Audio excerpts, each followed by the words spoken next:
Y en otros temas le contamos que hoy, 21 de febrero, se conmemora el Día Internacional de la Lengua Materna. Saray Mariscal nos platica más de esta fecha. En México, los estados con más hablantes de lenguas indígenas son Oaxaca, Yucatán, Chiapas, Quintana Roo y Guerrero. Existen aproximadamente 7.3 millones de hablantes de lenguas indígenas. Nuestro país se caracteriza por tener 65 lenguas indígenas con 364 variantes lingüísticos. Es momento para hacer una evaluación de lo que no hemos hecho, ¿no? De lo que no hemos todavía entendido con claridad, ¿no? Que significa que el país es plurilingüe y que el Estado está responsabilizado de garantizar el plurilingüismo, ¿no?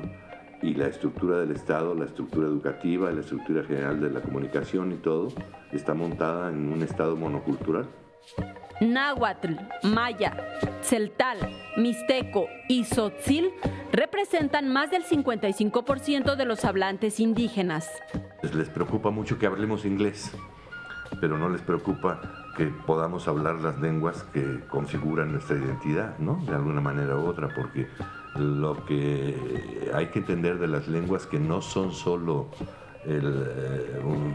una forma de hablar de cierto grupo, sino que es una cultura lingüística.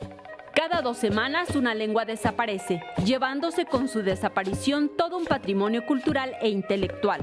Por ello, la Organización de las Naciones Unidas para la Educación, la Ciencia y la Cultura conmemora cada 21 de febrero la preservación de la riqueza cultural de los pueblos indígenas y sus lenguas. Saray Mariscal, 21 Noticias.